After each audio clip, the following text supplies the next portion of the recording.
RAS साक्षात्कार से संबंधित अगले पार्ट के क्वेश्चंस, ऐसे सवाल जो हाल ही में राजस्थान लोक सेवा आयोग द्वारा विभिन्न छात्रों से पूछे गए और उनमें से कुछ सवाल हमने आपके लिए सेलेक्ट किए हैं जो भविष्य में आपके लिए मार्गदर्शन का कार्य कर सकते हैं।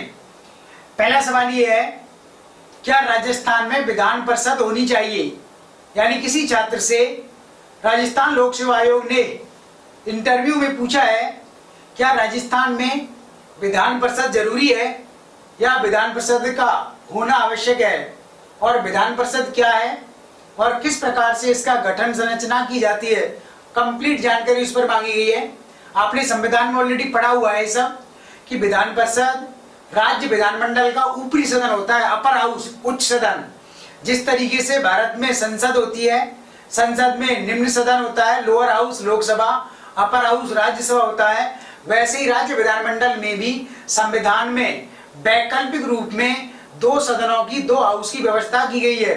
लेकिन संविधान बनाने वालों ने सभी राज्यों के लिए विधानसभा के साथ उच्च सदन विधान परिषद का बनाया जाना अनिवार्य और स्थायी रूप में निर्धारित नहीं किया था। विधानसभा के साथ विधान परिषद होनी चाहिए कि नहीं होनी चाहिए, ये संविधान में राज्यों के विवेकाधीन शक्ति के तहत किया गया है। इसलिए कोई भी राज्य अगर विधानसभा के साथ साथ उच्च सदन विधान परिषद चाहता है, तब उसमें एक संवैधानिक प्रक्रिया दी गई है। उस राज्य की विधानसभा अपने बहुमत से अगर इस संबंध में एक प्रस्ताव पास करती है और उस प्रस्ताव को पास करके भारत की संसद के पास भेजा जाता है, तब भारत की संसद उस प्रस्ताव के अनुरूप उस राज्य के लिए विधान परिषद का सृजन कर सकती है। आर्टिकल 169 अनुच्छेद 169 में राज्यों में विधान परिषद बनाए जाने का और विधान परिषद के समापन का प्रावधान किया गया है। इसी प्रकार अगर राज्य की विधानसभा फिर से एक प्रस्ताव पास करती है और बनी हुई विधान परिषद को समाप्त करने का आग्रह भारत की संसद से किया जाता है, तब भारत की संसद उस आग्रह, उस रिक्वेस्ट के अनुरूप उस राज्य की विधान परिषद को समाप्त कर सकती है।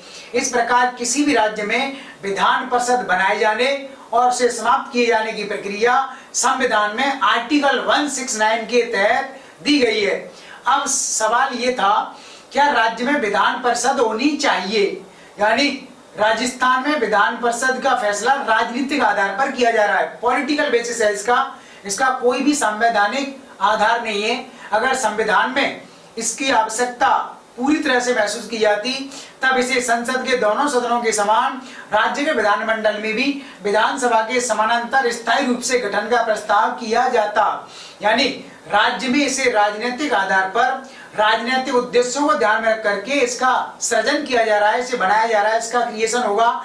और भविष्य में अगर ये बनती है राजस्थान में, तब इसमें 67 सीट होंगी या सदस्यों की संख्या होगी, क्योंकि विधान परिषद में जो सीटों की संख्या है उस राज्य की विधानसभा का 1/3 1/3 तक हो सकती है, और जो न्यूनतम सदस्य संख्या है इसकी ये 40 तक हो सकती है।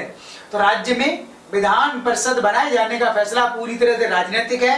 यानी राजनीतिक पार्टियों के ऐसे कार्यकर्ता और ऐसे वरिष्ठ सदस्य जो अब चुनाव लड़ने की स्थिति में नहीं रह गए हैं, जो लोकसभा विधानसभा के चुनावों में पराजित हो गए और जिन्होंने लंबे समय तक राजनीतिक दलों की सेवाएं की हैं, अपना योगदान दिया है, ऐसे सदस्यों को राज्य विधान परिषद बना करके वहां उन्हें पुरस्कार सम्मान दिया जा सकता है। यद्यपि संविधान में इसके सृजन के पीछे विचारधारा यह दी गई है कि संसद के उच्च सदन राज्यसभा की तरह से राज्य में उच्च सदन विधान परिषद भी अनुभवी, योग्य और वरिष्ठ सदस्यों का सदन होता है। तो कानून या विधि निर्माण की प्रक्रिया में जिस तरीके से राज्यसभा लोकसभा को सहायता करती है, मार्गदर्शन प्रदान करती है, उसी प्रकार से राज्य में विधान परिषद राज्य विधानसभा को विधि निर्माण, कानून निर्माण की प्रक्रिया में सहायता प्रदान कर सकती है। किंतु संवैधानिक प्रावधानों के अनुरूप राजस्थान में कार्य नहीं हो रहा है। इसका उद्देश्य पूरी तरह से राजनीतिक है। आपको ऐसा जवाब इंटरव्यू बोर्ड में देना चाहिए था। सेकंड क्वेश्चन ये पूछा गया है, राजस्थान में 1857 का विद्रोह कहां हुआ? पूरी तरह से फैक्चुअल क्वेश्चन है। आप जानते हो कि पूरे भारत में जब 1857 का विद्रोह हुआ, उस समय भारत के governor general viceroy Lord Canning थे, और लॉर्ड कैनिंग के विरुद्ध, उनकी शासन सत्ता के विरुद्ध भारत के सभी वर्गों ने, सभी समुदायों ने इस विद्रोह को आरंभ किया। चूंकि राजस्थान भारत का हिस्सा है, भारत का भाग है, इसलिए राजस्थान में भी यह विद्रोह हुआ सीमित रूप में, क्योंकि राजस्थान का जो अधिकांश हिस्सा है वो उस समय रियासतों के अधीन गठित था और राजस्थान की सभी रियासतें राजा महाराजा अंग्रेजी सरकार के अधीन थे, अंग्रेजी सरकार के मित्र थे। इसलिए राजस्थान में जब 1857 का विद्रोह होगा तब राजस्थान के राजा महाराजा उस विद्रोह को क्रश कर देंगे, कुचल देंगे, क्योंकि ब्रिटिश सरकार के विरुद्ध यह विद्रोह किया जा रहा था। तो राजस्थान में यह विद्रोह हुआ। इसके मुख्य जो केंद्र थे अजमेर में, नसीराबाद और ब्यावर सेंटर, कोटा में हुआ इसका यह विद्रोह। इसके अलावा यह देवली टोंक में हुआ, खैरवाड़ा उदयपुर में हुआ और वर्तमान पाली जिले के एरनपुरा सैनिक छावनी में हुआ। तो ये राजस्थान में 1857 के विद्रोह के मुख्य केंद्र थे।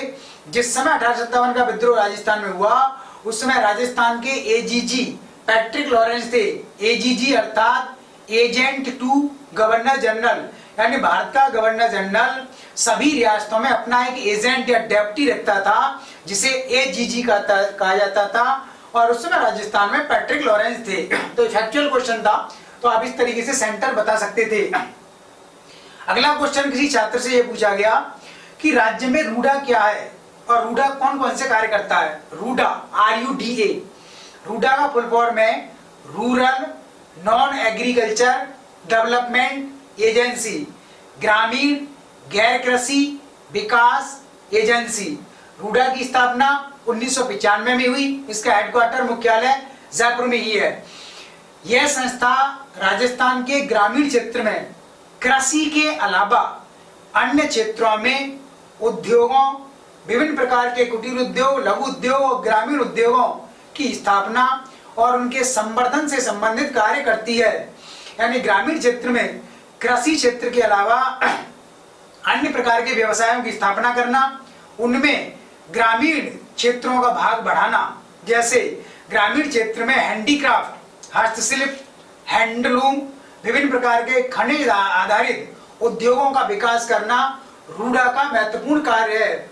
और रूडा को ही गैर कृषि ग्रामीण विकास एजेंसी के रूप में स्थापित किया गया और तब से लेकर के वर्तमान तक यह राजस्थान के ग्रामीण क्षेत्र में सही दिशा में कार्य कर रहा है।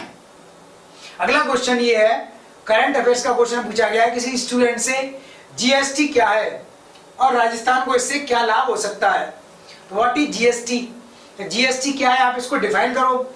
जीएसटी एक अप्रत्यक्ष कर प्रणाली है, सिस्टम ऑफ इनडायरेक्ट टैक्सेशन। अप्रत्यक्ष कर प्रणाली है। इसका अर्थ यह है कि जीएसटी कानून से केंद्र सरकार और राज्य सरकार के लगभग 17 प्रकार के अप्रत्यक्ष कर समाप्त हो गए। उनके स्थान पर एकीकृत इंटीग्रेटेड अप्रत्यक्ष कर प्रणाली लागू की गई है, जिसे जीएसटी कहा जाता है। अब राजस्थान को इससे क्या लाभ हो सकता है? जो भारत को लाभ होगा वो राजस्थान को भी होगा, चूंकि राजस्थान भारत का एक हिस्सा है। तो राजस्थान के संदर्भ में उन्होंने क्वेश्चन किया, इसलिए आप 2-3 इससे लाभ गिना दो। पहला लाभ तो यह है कि जीएसटी के राज्य में लागू होने से कर का जो ढांचा है वो एकीकृत हो जाएगा और इसके माध्यम से राजस्थान में भारतीय स्वदेशी और विदेशी निवेश बढ़ सकता है। अभी जो भी निवेशक थे, जो भी इन्वेस्टर थे, वो कर प्रणाली में एक रूपता, सरलीकरण ना होने के कारण निवेश करने से बचते थे और जीएसटी के कारण अब निवेश क्षेत्र में पूरी तरह से एक रूपता आ जाएगी, इसलिए निवेश बढ़ सकता है। दूसरा इससे लाभ ये हो सकता है कि विभिन्न प्रकार के करों के कारण पहले भ्रष्टाचार बढ़ता था, पारदर्शिता दिखाई नहीं देती थी, लीकेज हो जाता था, तो देन वो अब इससे पूरी तरह से रुक सकता है। अगला लाभ इससे ये हो सकता है कि जीएसटी लागू होने से प्रशासनिक जो ढांचा है वो कम किया जा सकता है। अभी विभिन्न प्रकार के करों को वसूलने के लिए राज्य में विभिन्न प्रकार के अधिकारियों की नियुक्ति की जाती थी, अब प्रशासनिक ढांचा उसी अनुपात में कम हो जाएगा, तब उससे जो रेवेन्यू बचेगा राज्य को, उससे राज्य की जीडीपी इससे बढ़ सकती है।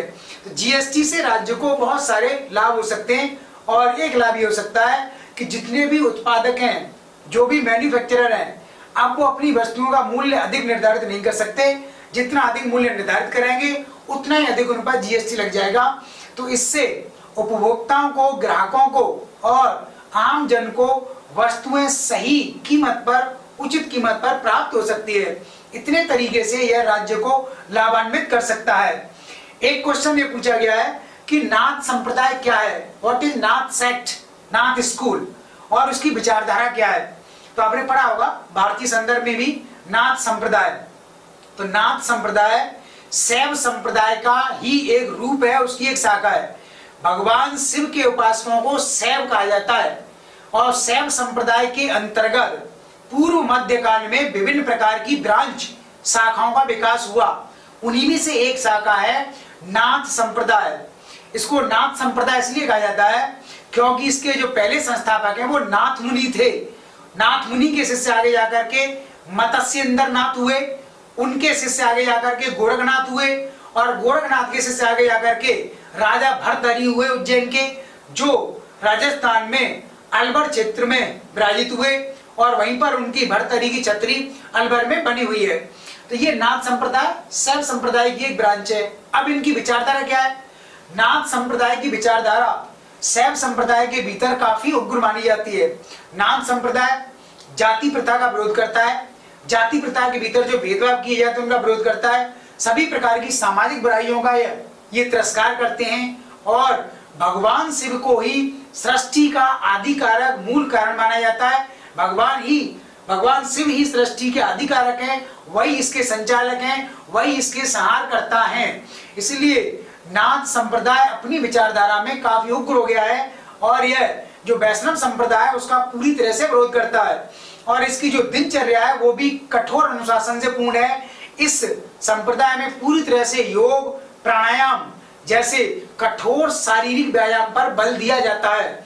और राजस्थान में जो नाथ संप्रदाय है उसकी जो मुख्य पीठ है, जो मेन सेंटर है, वो जोधपुर में है। जोधपुर का जो महामंदिर है वो उस समय मारवाड़ के जो राठौड़ शासक है मानसिंह ने उसका निर्माण करवाया था। जब मानसिंह स्वयं नाथ संप्रदाय के अनुयायी बन गए थे तो जोधपुर का महामंदिर इसका मेन सेंटर वर्तमान में बना हुआ है। ठीक है, तो ये नाथ संप्रदाय के बारे में आप बता सकते थे। अगला क्वेश्चन ये किया गया है, एलपी टेस्सीटोरी कौन था और उसका राजस्थान में क्या योगदान है? एलपी टेस्सीटोरी, तो आपने राजस्थान के इतिहास में सब पढ़ा होगा, नहीं पढ़ा है तो पढ़िए। जितने टाइप के क्वेश्चंस आपके सामने प्रस्तुत किए जा रहे हैं इनको सुनकर के आप अनुमान लगा सकते हैं कि अगर आज की डेट में आप इनके जवाब नहीं दे पा रहे हैं, और अगर इस बार आपका आरएएस में इंटरव्यू कॉल हो जाता तो सोचिए कितने नंबर आपको इंटरव्यू बोर्ड में मिलते। तो देन फ्यूचर में इस प्रकार के क्वेश्चन पूछे जाएंगे, इसी पर आधारित विभिन्न प्रकार के क्वेश्चंस आप अपनी तरह से फ्रेम कर सकते हैं। तो एलपी टेस्सीटोरी कौन था? एलपी टेस्सीटोरी इटली का विद्वान था। इटली यूरोप का एक देश है। तो जब भारत में ब्रिटिश साम्राज्य था तब 1914 में इटली से एलपी टेस्सीटोरी भारत आया। पहले मुंबई पहुंचा, उसके पश्चात यह राजस्थान आया, और ब्रिटिश सरकार के निर्देशन पर इसने राजस्थान में इतिहास के उत्खनन संबंधी कार्य किया। राजस्थान में इन्होंने बीकानेर रियासत को अपनी कर्मस्थली बनाया। तो 1914 से 1919 ईस्वी तक इन्होंने बीकानेर क्षेत्र में, पुरातात्विक क्षेत्र में उत्खनन संबंधी कार्य में महत्वपूर्ण योगदान दिया, और सिंधु घाटी सभ्यता से संबंधित महत्वपूर्ण स्थलों की खोज में भी इनका योगदान माना जाता है।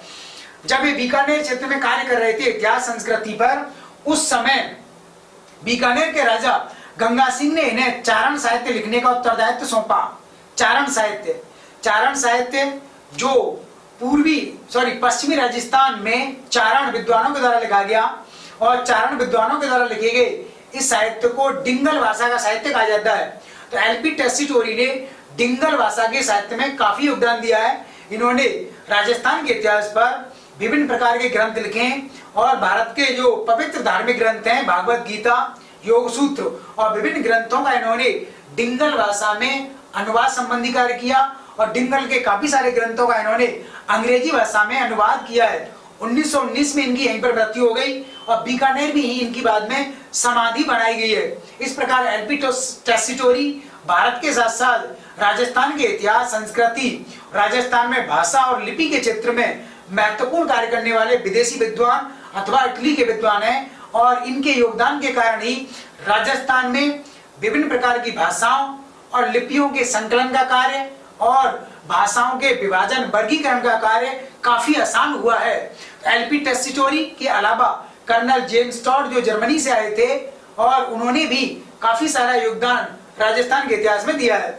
ठीक है, इस प्रकार के कुछ क्वेश्चन थे जो इंटरव्यू बोर्ड में पूछे गए। इनको सुनने के पश्चात आप अपना एक एटीट्यूड बनाइए, आप स्वयं इनके आंसर देने का प्रयास कीजिए। थैंक यू, धन्यवाद।